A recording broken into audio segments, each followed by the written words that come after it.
वीर वीरमदेव राजकीय स्नातकोत्तर महाविद्यालय जालोर के यूट्यूब चैनल पर मैं डॉक्टर बंशीलाल सहायक आचार्य हिंदी आप सभी का स्वागत करता हूं।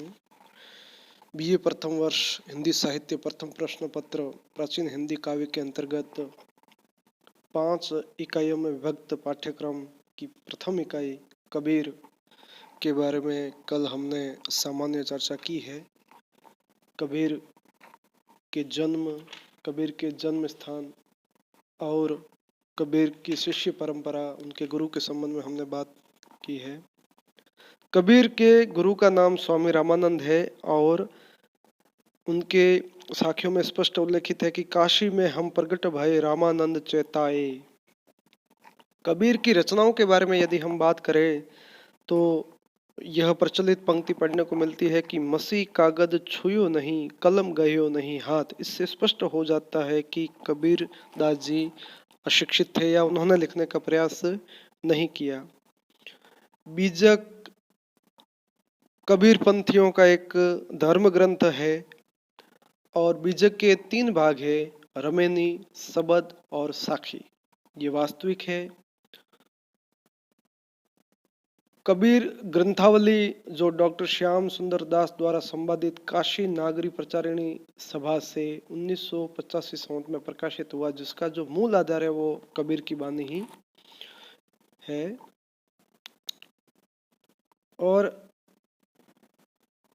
परीक्षा में यह सवाल पूछा जाता है कि बीजक क्या है, तो इसका जो उत्तर है वो यही होगा कि रमेनी, सबद और साखी ये तीनों है जो मिलकर के बीजक का एक संग्रह माना जाता है। और कबीर की जो वाणी थी, कबीर वाणी का संग्रह उनके शिष्य धर्मदास ने कबीर की वाणी के रूप में किया है।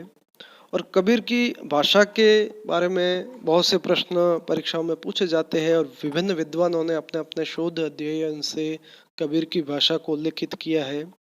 आचार्य रामचंद्र शुक्ल कबीर की जो बीजक की साखियां हैं उसको पढ़ने और अध्ययन करने के आधार पे कबीर की भाषा सद्दुकड़ी मानते हैं।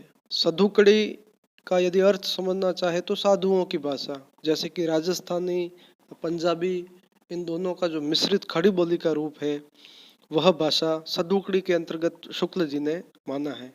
डॉक्टर राम कुमार वर्मा अपने हिंदी साहित्य के आलोचनात्मक इतिहास के अंतर्गत उनकी भाषा को पूर्वी हिंदी का रूप लिए हुए मानती, जिसके अंतर्गत पंजाबी, राजस्थानी, खड़ी बोली और ब्रज भाषा के शब्द पढ़ने को मिलते हैं। इसी प्रकार से डॉक्टर सुनीति कुमार चटर्जी ने कबीर की भाषा ब्रज मानी है। डॉक्टर बाबूराम सक्सेना कबीर को अवधी भाषा का प्रथम संत मानते हैं और डॉक्टर गोविंद त्रिगुणायत ने आचार्य रामचंद्र शुक्ल की भांति ही इनकी भाषा को सद्दुकड़ी माना है। परशुराम चतुर्वेदी जी अवधी, ब्रज भाषा, भोजपुरी, खड़ी बोली, इन चारों का प्रयोग कबीर की साखियों में पढ़ने देखने को है जो उन्हें मिला है और इसी रूप में उनकी भाषा को वे देखते हैं। और राजस्थानी, पंजाबी का प्रयोग भी कबीर ने अपनी साखियों में किया है, ऐसा परशुराम चतुर्वेदी जी का मानना है। हिंदी साहित्य का दूसरा इतिहास डॉक्टर बच्चन सिंह का जो ग्रंथ है उसमें कबीर की भाषा को डॉक्टर बच्चन सिंह ने संत की भाषा माना है। उनकी भाषा को संत